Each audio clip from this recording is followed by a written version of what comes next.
and also to you if you're listening to the recording. Thank you so much for being here. I'm Lizanne du Plessis, and this is my brand new free webinar on sensory processing and self-regulation, Unlocking the Secrets to a Calm, Connected Child. I'm delighted that you are here today and that you have taken the time out of your busy schedules to hear what I have to say. Your time is valuable, so I'm going to make sure that the next hour is jam-packed, full of content, so that you will leave feeling wiser and inspired to go and make a change and be intentional about how you raise, teach, and treat the children in your care. We have some teachers on this call, which I'm very excited about, and from the onset, I just want to say how much I admire you. You know, Nelson Mandela once said, "Education is the most powerful weapon which you can use to change the world." You need to know that the work that you do each and every day with every child in your class is so powerful. And we also have some parents on this call. And to you, I also want to say that I think you are brave and courageous and that you are simply awesome. To the therapists out there who make it their life's work to support children and families through difficult challenges that we all do, keep doing what you're doing. For a little bit of housekeeping,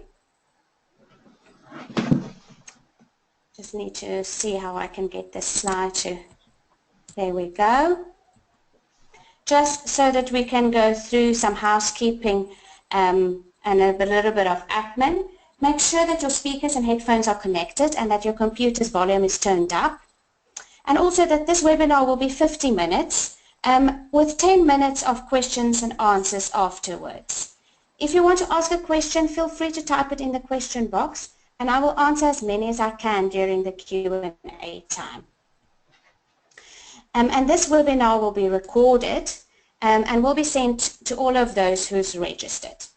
I know it's hard, but I want you to encourage to shut down all your distractions. Turn your phone off, close your email, shut your door.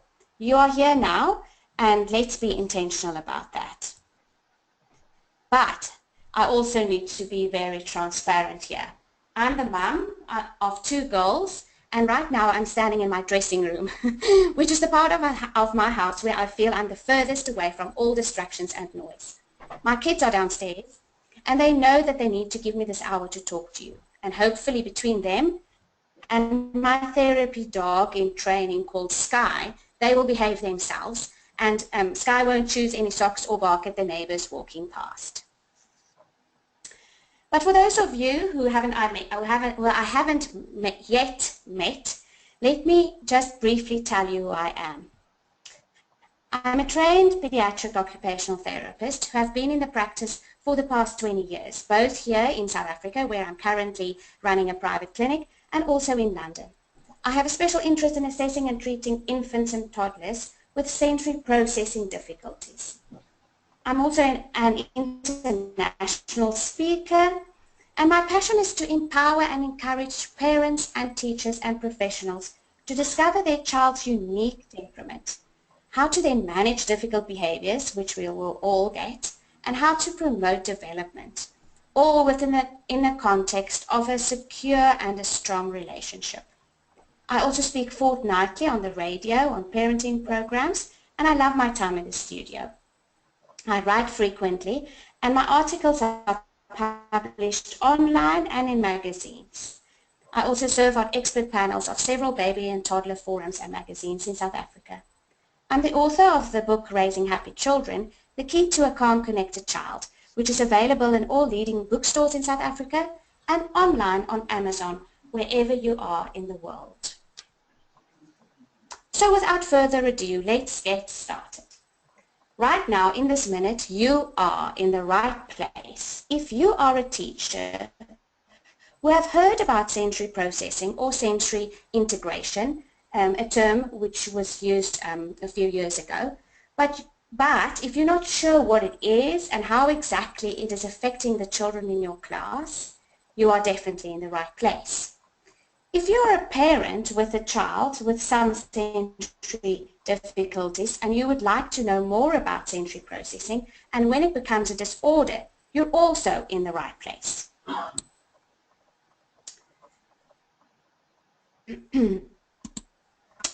And I also want to say that today in our webinar, we are going to spend some time looking at what is sensory processing and what is self-regulation. I can assure you that this hour will be time well spent, and that you will leave this webinar having some practical strategies that you can implement today at home and in your classroom. Sensory experiences are part of everything we are and everything we do.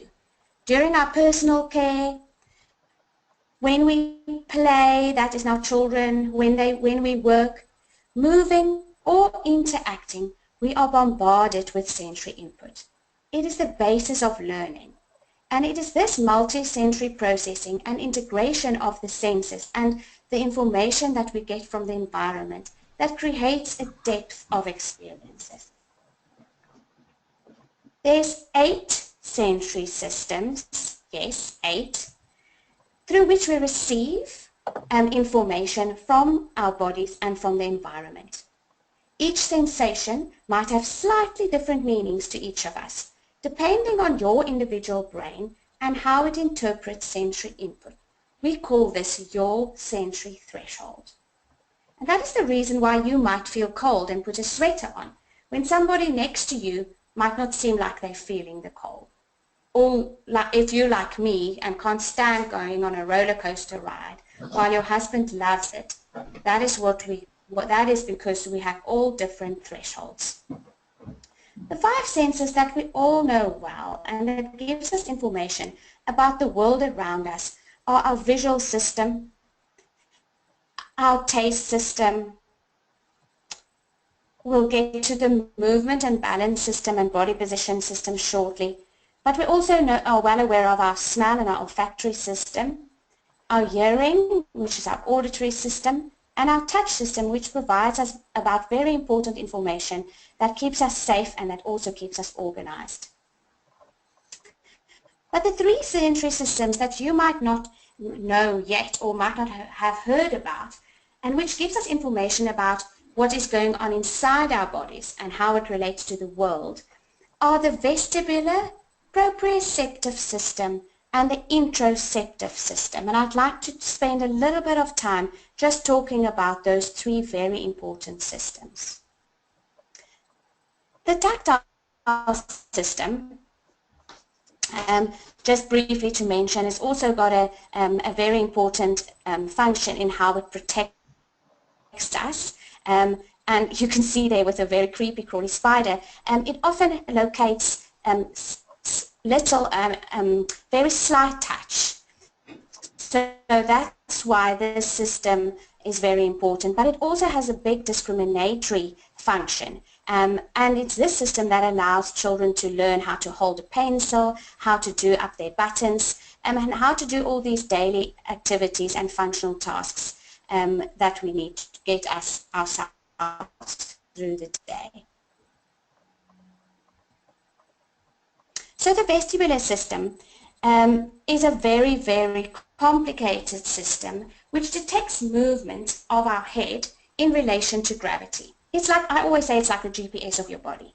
It's a highly complex system and it functions 24/7 and it works closely with the other systems. It keeps us awake, it helps to calms us down, it lets us move, and it helps to keep us still, all without us having to think about it. So that child who's forever falling off his chair or not being able to keep his head up while writing without supporting it with his hand will probably have some difficulties processing information through his vestibular system. These are just some of the ways that the vestibular, if a child has got difficulties with vestibular processing, that we identify it. Some children are uncomfortable with changes in movement, and it can manifest as a fear of movement, which means they avoid those type of movements. Some children are over-responsive to movement, which presents more than just a fear.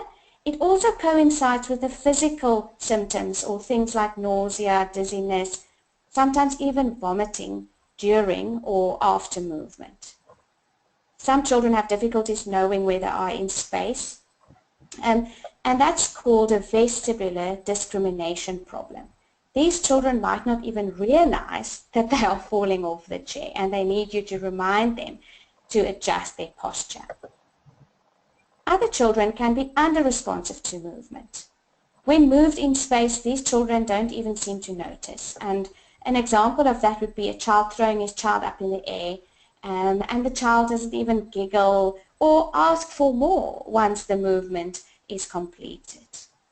And then there are those who are seekers of movement, and I'm sure that you know exactly who they are. These children is usually way past just having fun moving. They are craving movement, and they just want more, to move higher, to move faster. Often very difficult to manage in a classroom or in a home environment. The proprioceptive system, and perhaps you can all just say this word, proprioceptive together, is also a complex system, and a system that tells us a little bit about this is where I am and this is what I'm doing. The receptors are located in our muscles and in our joints, and it gives us an internal map of our bodies. An amazing fact of this system is the fact that we are almost completely unaware that it's working. It's only really when we are learning a new skill, like driving, starting to drive a car, or for children to ride a bike or to hold a pencil, that we are vaguely aware of this system.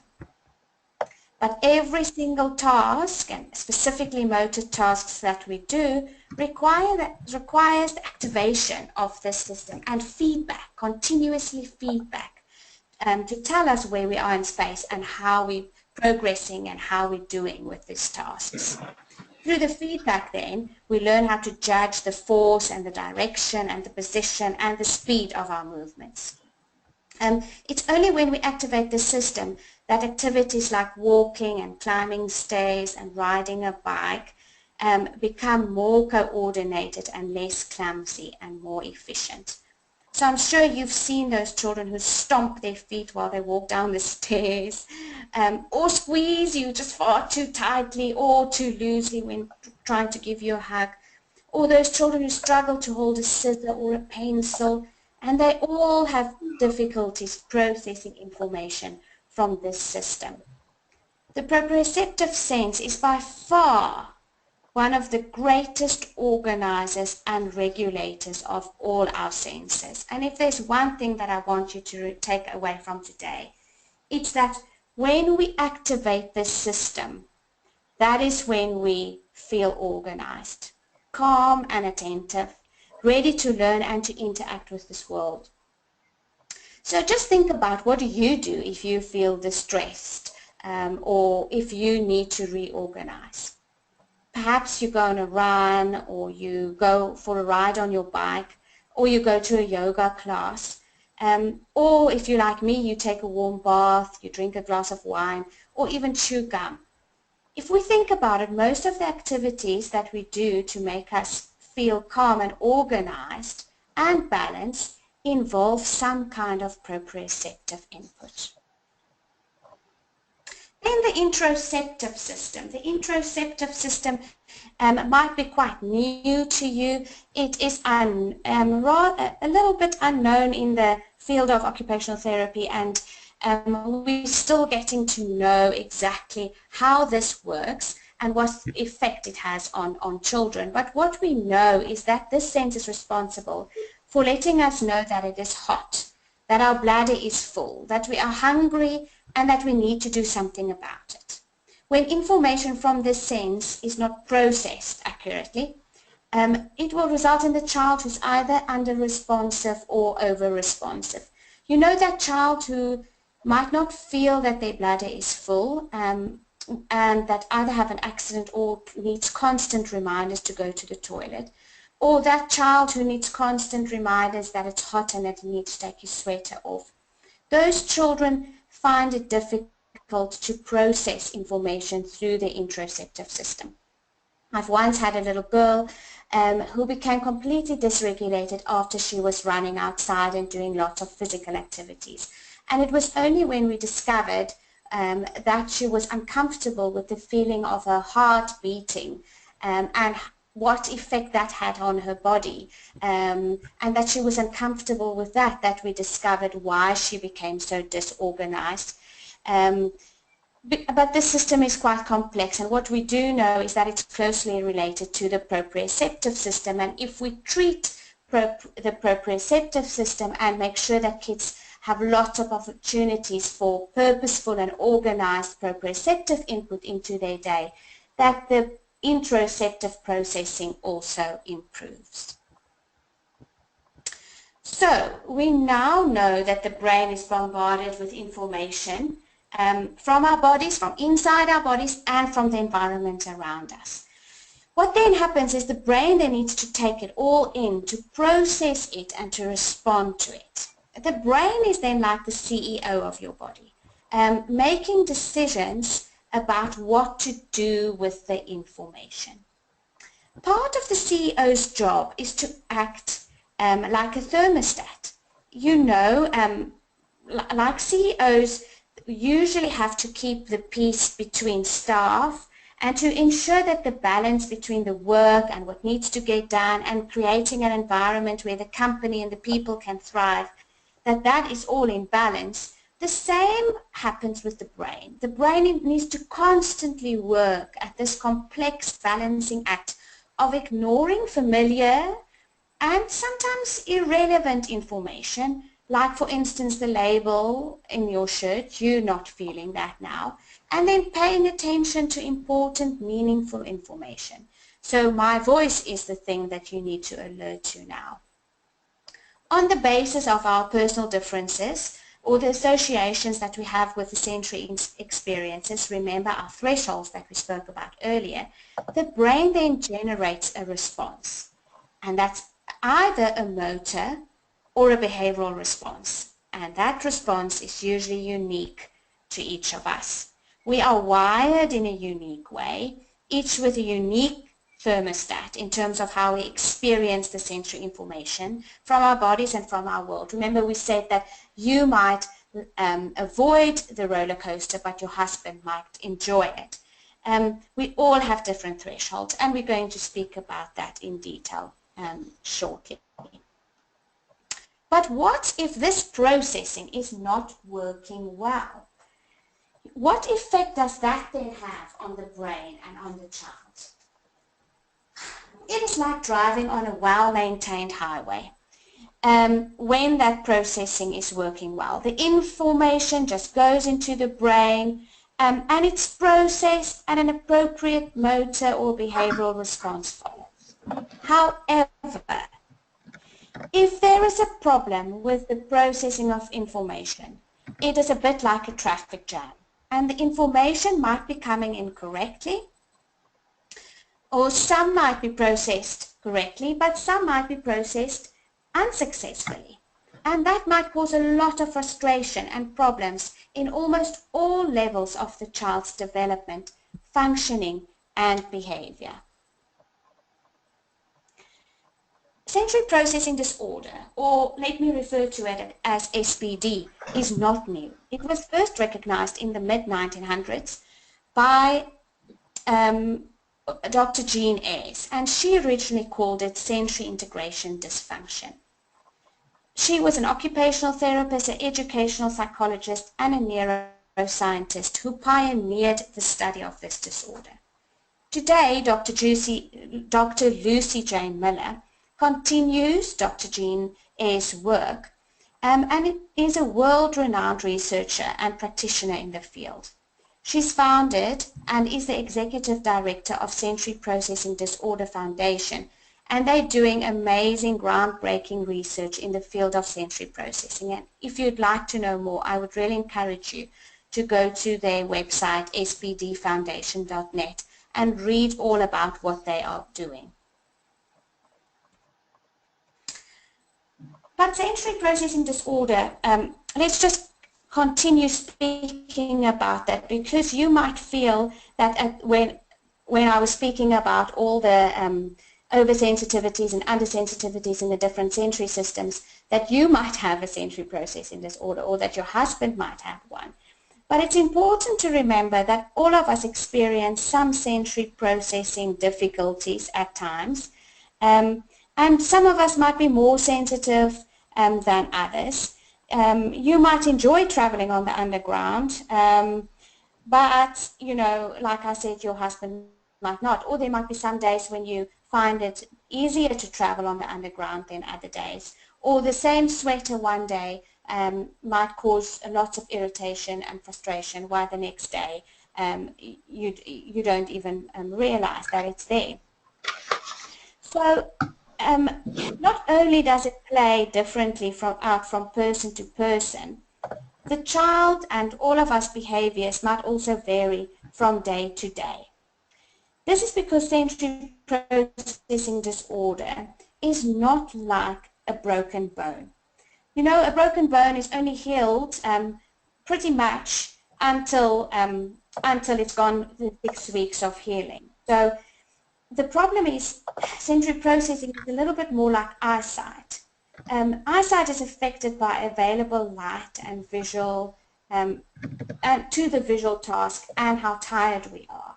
So the situation and the environment in which the child finds himself often explains why the same child can be totally competent in one setting at certain times of the day, and then other times of the day completely lost.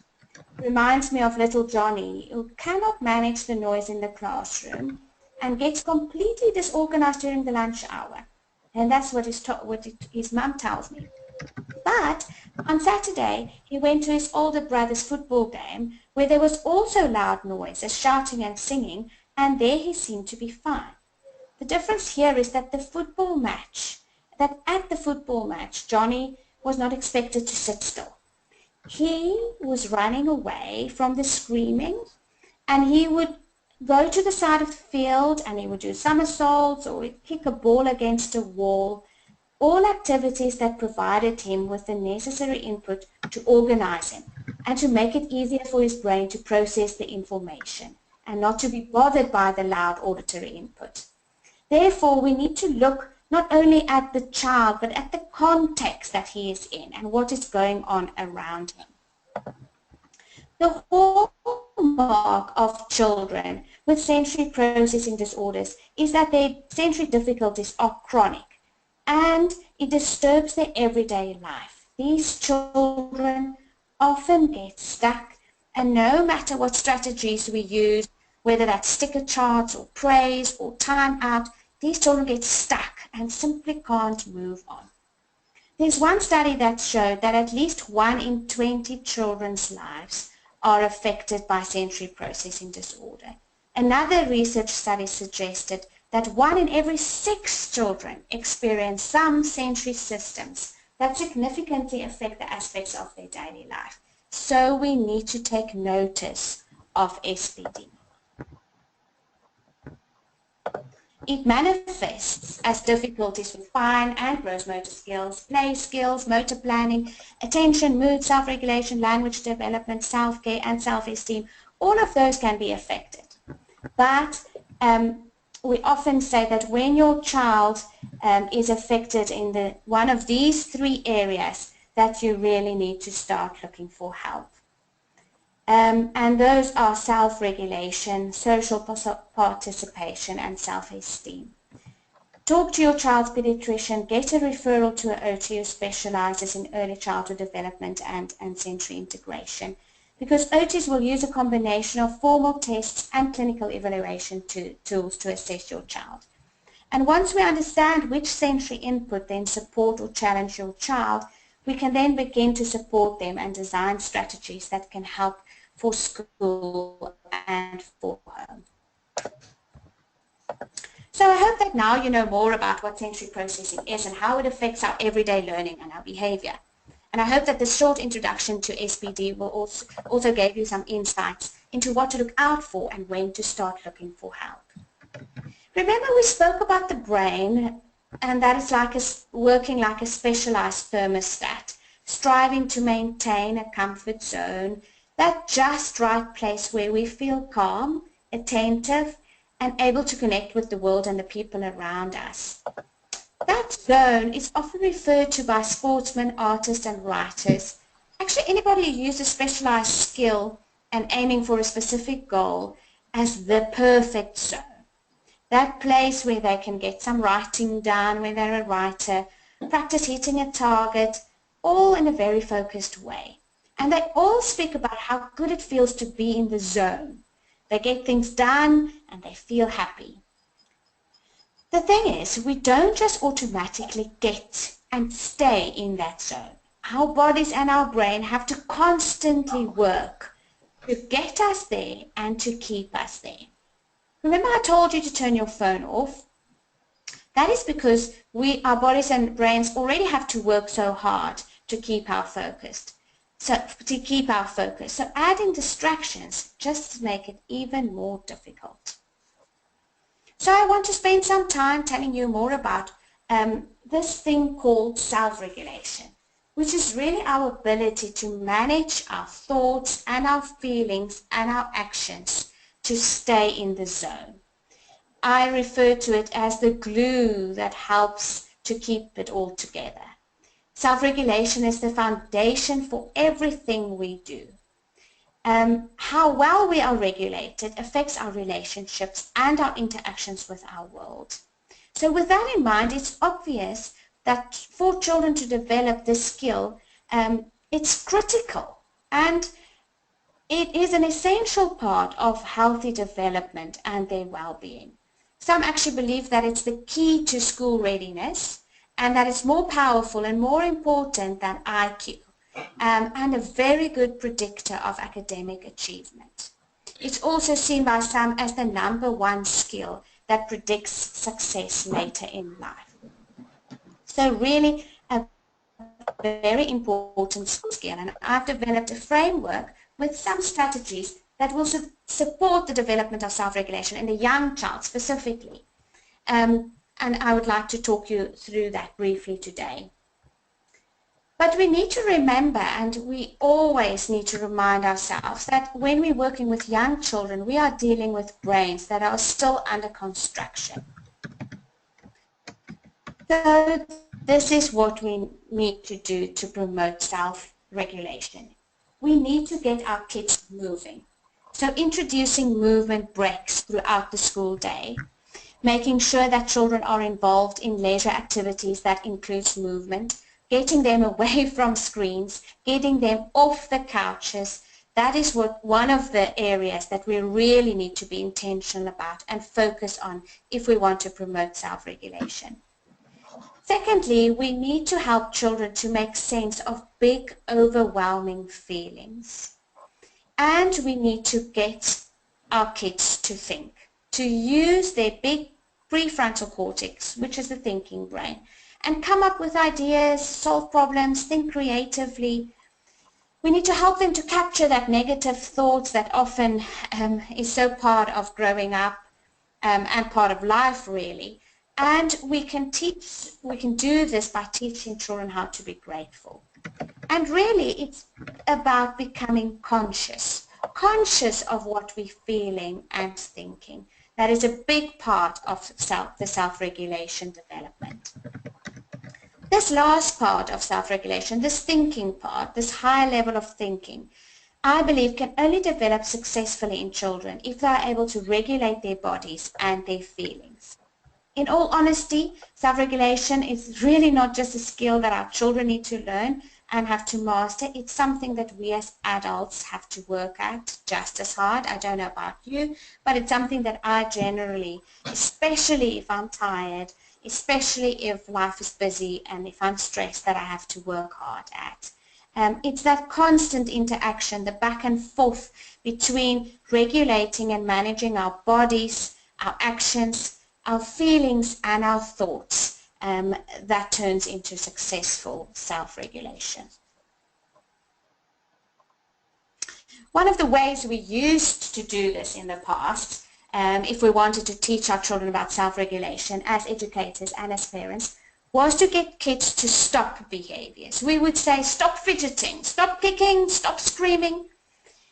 What we did there was we put lids on emotions. Instead of helping them identify what it is they're feeling, to become aware of also what is making them feel that way, and then helping them come up with ideas of what to do about it, how to manage it and how to regulate it, is really what we need to focus on.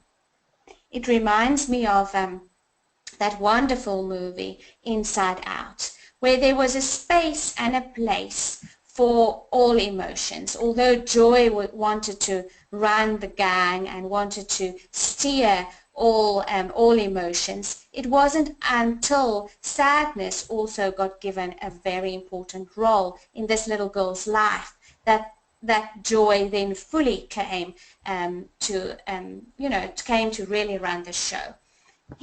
If we never allow to feel the emotion, or if we asked to sit still, and if we tell our children to sit still and listen, when really their bodies and brains need movement, they will not be able to learn how to regulate.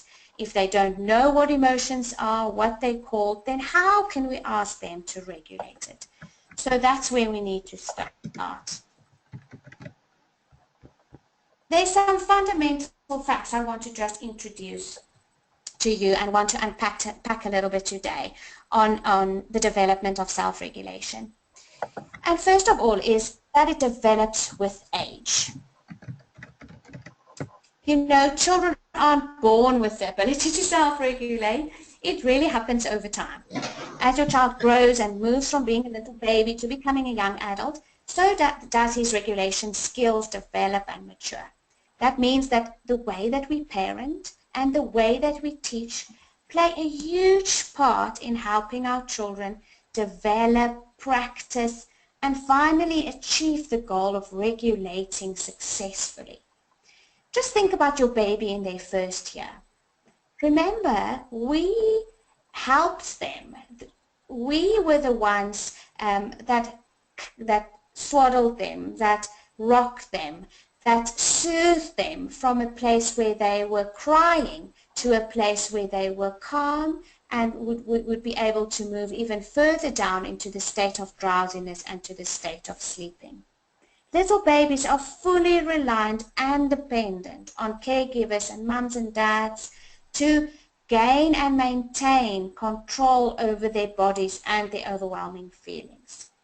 And we as adults then become the co-regulator. We soothe them, remember? We use our calming voice. And as children grow older, we start using distractions, especially when dealing with distressing events like vaccinations or having to separate. We often say, oh, come and look at this, or look at the birds outside. We use distraction to help them through that very, very difficult and stressful emotions. But over time, your toddler then moves from us doing lots of regulation for them, so from where we do the co-regulator, to then developing the ability to self-regulate. He and your toddler would be increasingly more able to stay focused on a task and to calm himself down when he gets upset and when he is dysregulated. Remember, initially, babies really need us around when they're distressed, and then later on they start crawling. They crawl a little bit away from us, and when they start feeling that they need us again, they can come back to us. Later on, they will don't have to come back for a cuddle and come and sit on our lap. They can just look back and they can just make eye contact with us. And knowing that their parent and that their co-regulator is there in the room will be enough for them to be able to move on and to do the next task, or to interact with the little child standing next to them. The thing is, there will still be lots of time in your little baby and your toddler, your preschooler, and even your school age, even your adolescent child, that they will become completely overwhelmed with big feelings such as frustration and sadness and joy and excitement and guilt and shame, and they will need us to help them to calm down and to come up with ideas on how to regulate. Another fundamental fact of self-regulation is that we use both top-down and bottom-up strategies, and that might sound foreign to you, but let me explain.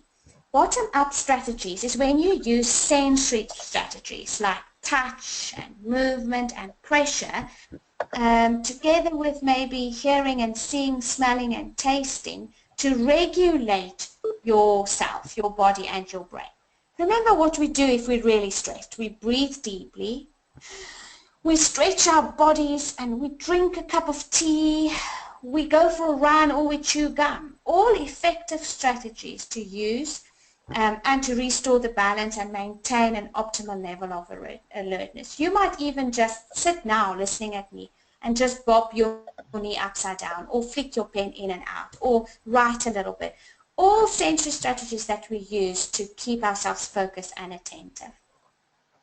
Some of the strategies that you can use in your classroom with lots of success I call the superstar strategies, and that really involves sensory strategies like breathing, helping children and teaching children to breathe correctly in and out a few times, and there's lots of advice on how we can teach children to breathe, especially those oversensitive children who tend to breathe very shallow and don't breathe with their diaphragm. We really need to help these children to improve their breathing patterns. And there's lots of information in my book, and if you also come to some of the courses that we'll do, there's lots of information on how we can help children to teach them proper breathing techniques. Another thing that you can do in your class and at home is to encourage children to just stretch their arms out, stretch their legs out as far up and as wide as they can, and to involve their imagination to think that they are stretching as high as the tallest giraffe, and maybe curl up like a small little mouse. That's very powerful to use sensory strategies to calm and to keep them focused and organized. We can ask them to bend down and touch their toes. We can also ask them to give themselves a tight hug. Just that deep pressure into their bodies are often a very calming and organizing technique. For you as adults, think about sucking hard on candy, chewing on the back of your pencil. We've spoken about chewing gum, sitting cross-legged and bouncing your leg, twisting some of your hair. Isn't that something that some of us do? Drumming your fingers on a pen on the table, or fidgeting with things like earrings and bracelets. Those are all bottom-up strategies that we use without being fully aware that we're doing these strategies to keep us focused and attentive. That's bottom-up strategies. Top-down strategies are those that we use when we talk ourselves through tasks, when we set goals and when we remind ourselves why we are doing what we're doing. It's very effective for older children and adults who are able to be mindful and conscious for long periods of time. As children develop, remember, their thinking brain matures, and they are increasingly able to use more top-down strategies, to use their thinking brain to get them through tasks. Your older toddler are able to use reminders and maybe talk themselves through tasks like, if I get dressed quickly, I'll have more time to play, or if I finish my dinner, I will get pudding. Those are things that we do each and every day to keep going and to keep us calm and organized. But this is the area where especially the young child needs help. Until their thinking brain is well developed, they will not be able to use these top-down strategies successfully, and then might revert back to using more primitive patterns. Your tired toddler who is being dragged to the shops late in the afternoon won't be able to talk himself through the task and think, we are just picking up a free groceries. I need to just sit here with Mum. We'll be home soon. No, remember, in their attempt to regulate at the end of a long day when they've already been bombarded with lots of sensory input, they will revert back to using bottom-up strategies because this is all that their immature brain is often letting them do. They will stretch themselves out and swing their legs, hang over the side of the trolley, talk excessively, being like a real motor mouth, all in an attempt to regulate. We only have to look at companies like Google and to see that they've figured out this self-regulation. They've put ping pong tables in, and they know that our brain needs a combination of top-down and bottom-up approaches to function optimally.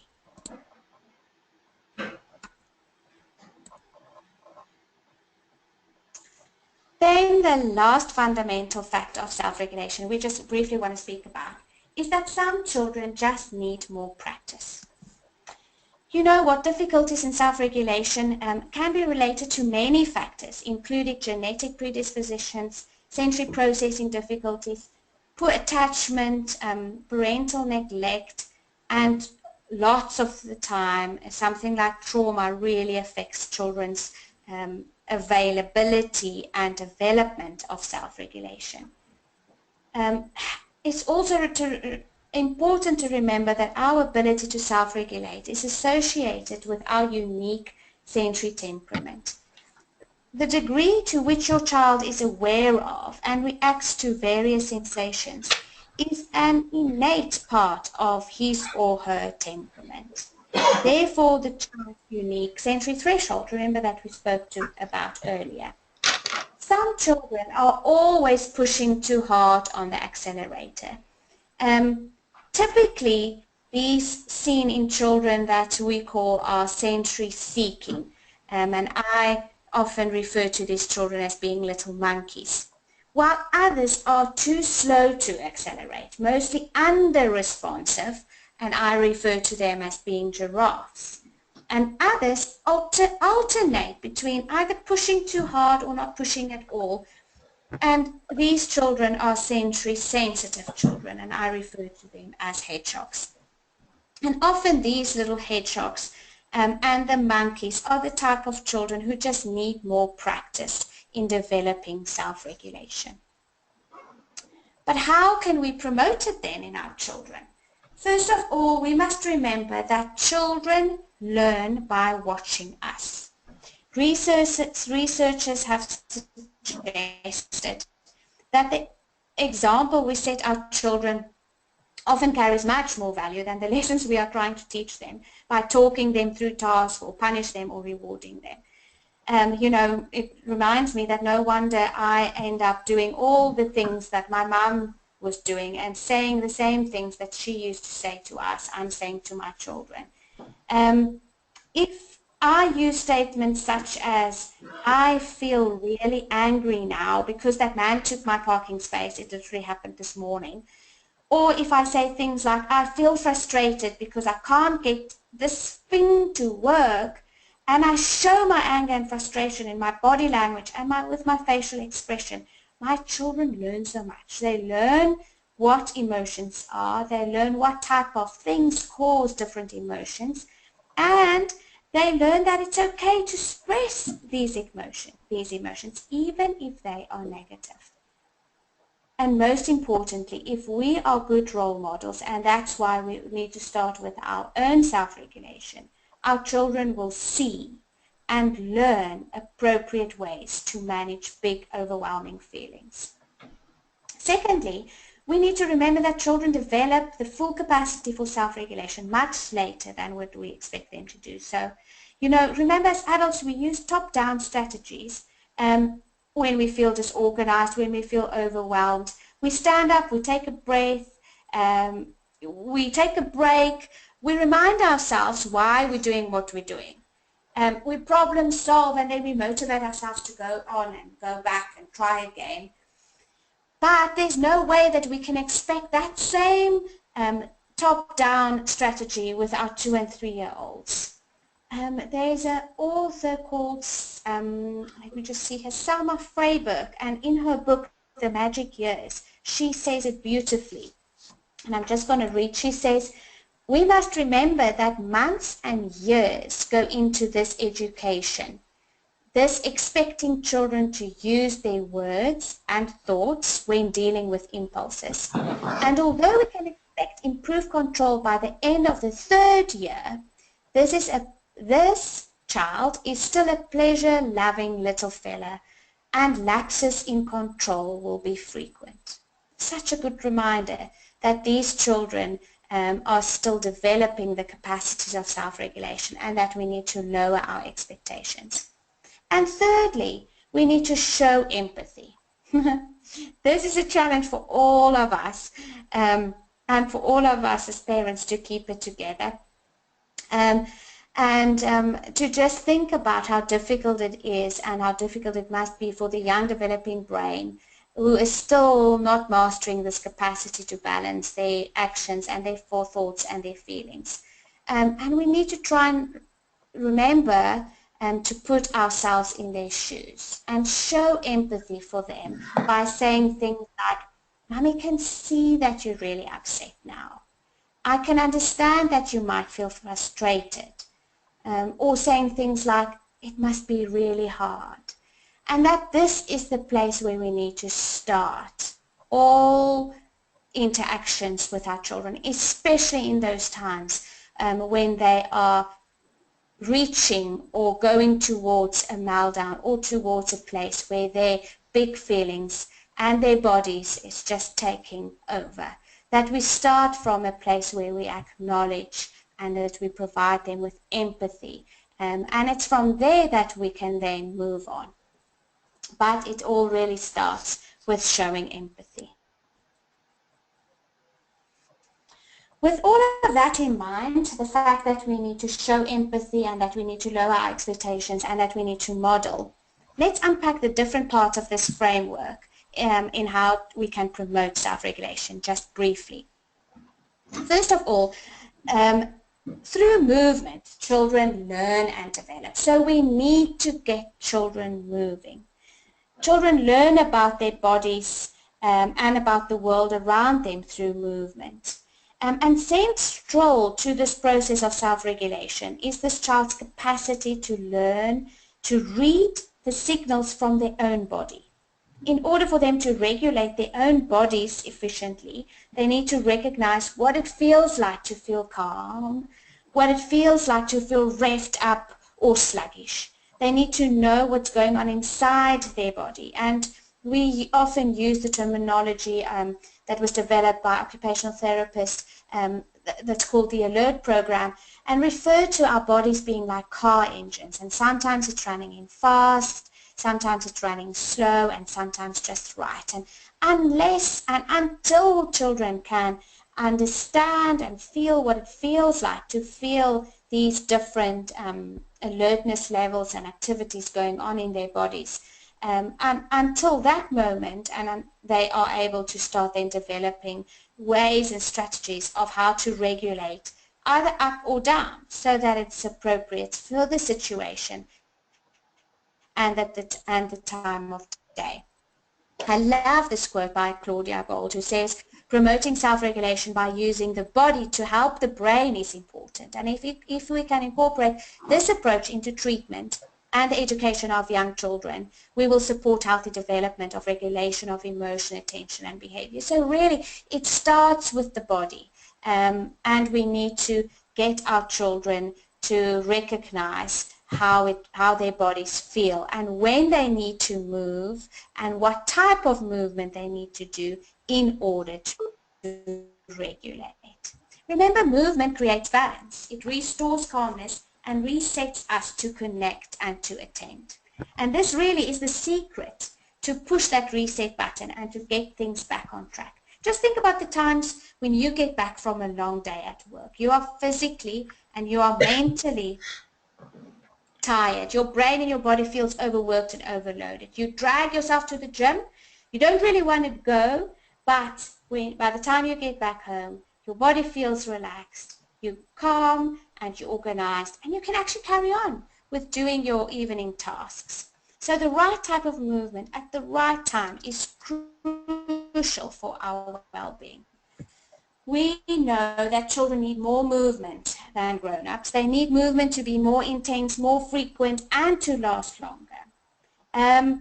An hour-long intensive workout at lunchtime will last you until you go to bed at night. But children require frequent movement breaks. As a rule of thumb, ideally children should be up and doing some movement at least every 20 to 30 minutes.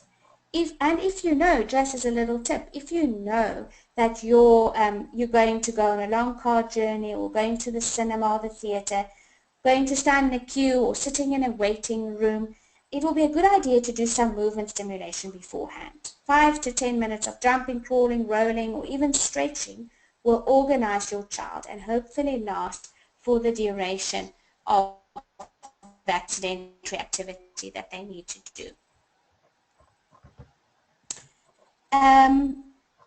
So this is just a few of the ideas of how to promote self-regulation in children. We spoke about just getting children to move, but there's so much more to this framework that I'd love to talk to you about, and that is specifically how to get children to help to identify big emotions and how to get their thinking brains going as well. I do speak about this in my book, Raising Happy Children, The Key to a Calm, Connected Child. And as mentioned to you before, you are able to buy it online on Amazon and in South Africa at all bookstores and at Takealot. But I'd also like you to encourage you and invite you to join me at my workshop that I'll present in London on the 1st of July. And this interactive, active and practical workshop will demystify sensory processing for you even more. I will provide helpful tips and tools for schools and at home and help you to make sense of the behavior that you see in the children that you work with. And hopefully give you lots of tools to enhance development and learning within the child. There's a link that you can book, and for those of you who attended this webinar, we would also like to share the special price, the £160 plus VAT for all bookings made after this webinar. So I'm really looking forward to seeing you in London. I'm flying out with my children on the 21st, and we can't wait to meet you there. You're welcome to connect with me through my website, lizanneduplessis.co.za, and also go to my Facebook page, Lizanne du Plessis Intentional Parenting, because there's lots of activity happening there and resources. But now it's time for questions and answers. So I'm just going to see if we've got answers of questions that is in our question box. And just give me a moment so that we can just see if we have any questions.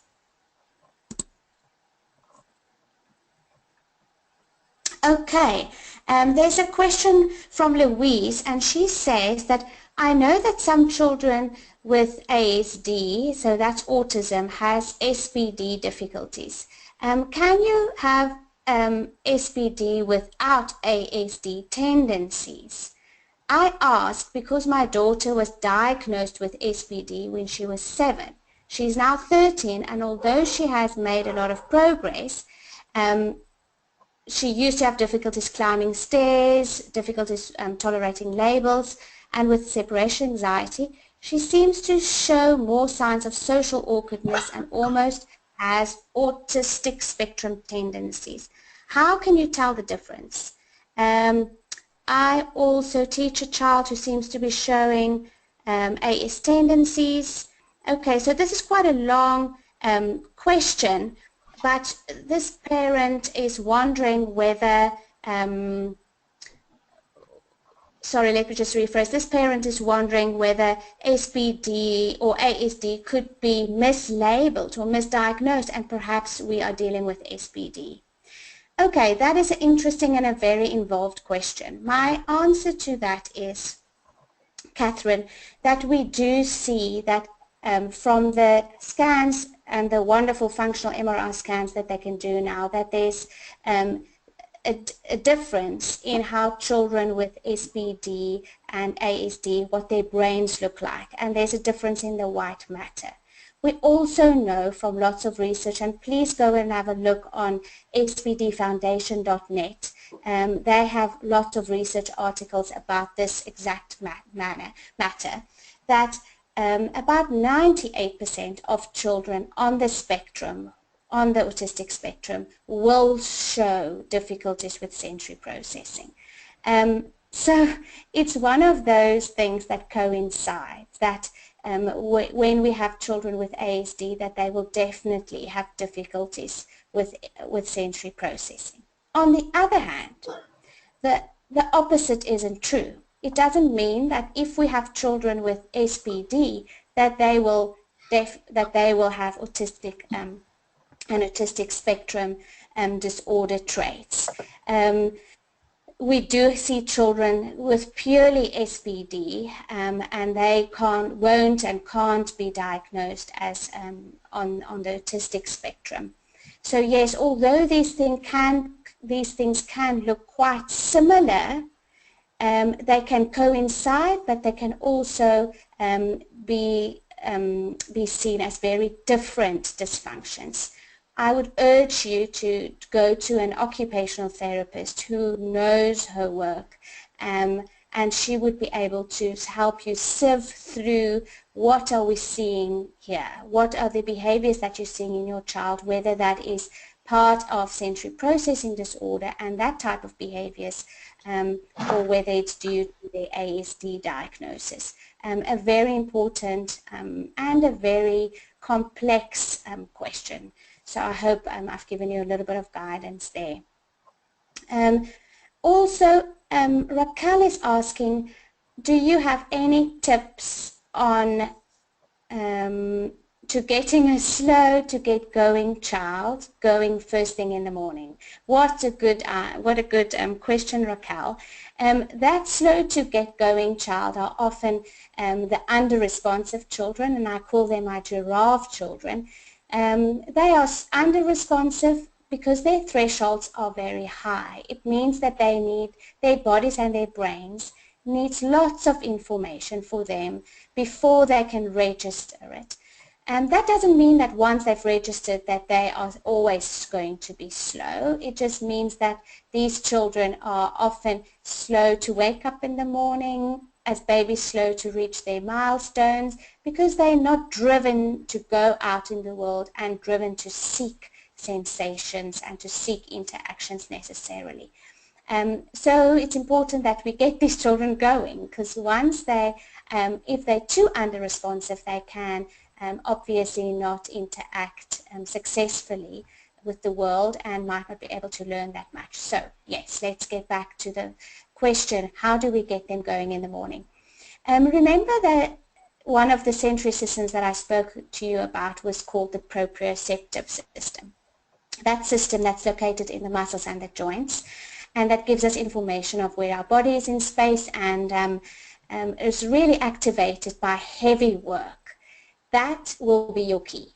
If you can get your child, your little giraffe, to do some proprioceptive input early in the morning, we will wake up that body and brain. So ideas for that would be to, when he's even lying in his bed, to take the duvet cover and just roll him up tightly and give him lots of squeezes and say, good morning, my little giraffe, whatever his name might be. It's so good to see you this morning, and I'm going to squeeze that body awake. And we squeeze the arms, and we squeeze the tummy, and we squeeze the hips, and we squeeze all down to the toes. Then we can shake the body out and try and see if you can roll the child out of the duvet. That's nice deep touch input, and nice. He's not doing any active proprioception yet, but you're doing it to him, and that's a good start. And then you can include things like stretching, remember, so just put on your music, because remember, the more input we can give these children, the better they would be able to kind of wake up and to reach their threshold. So use music and use your tone of voice and use laughter, and just put on the music and say, let's do some stretches, and we can move big stretches. Then we can go into animal walks, and you can jump, and you can encourage them to jump like a little frog, maybe to the bathroom. Then they can do wheelbarrow walking, which is just an amazing activity that you can do from very early on, because that's nice active proprioception. Children have to work really hard with their hands, stabilizers, and their tummy to stabilize their posture and to get going. So maybe then do wheelbarrow walking from the room to the kitchen. And then once you're there, then you can even hide their utensils in a bowl of rice and say, oh my dear, Mummy forgot to take out your spoon. See if you can find it. Remember, that's then also adding some sensory input into the activity. Then you can get them to suck, especially things that's a little bit thicker, so textures, or what do you call it, like yogurt, and more textures, or I can't get to the word now. That's just a little bit harder to suck through the straw. See if you can get them sucking. That's a very good activity.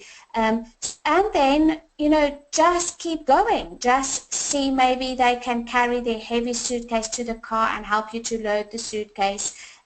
So really it's about getting that body to move actively as much as you can. In South Africa, they also do outside play before they move into their classes, which is great, because if you already have done lots at home, you can do maybe jumping on the trampoline before you go to school. If you can activate that little body before they go to school, then the other children that's around will hopefully get them to play with them and to go on the apparatus and to run around and to get some movement going before they have to go into the classroom. Hopefully that gives you nice ideas on how to get them going. Thank you very much. It looks like that's the questions for today. I just want to remind you again about the workshop that we're doing, which will be in London, in central London, on the 1st of July. And we'll also make sure that you will receive the link on how to register for that. Thank you so much for joining me on this webinar, and I hope that you are going away wiser and encouraged to go and make a difference in the development of and the promotion of self-regulation with your children. Goodbye.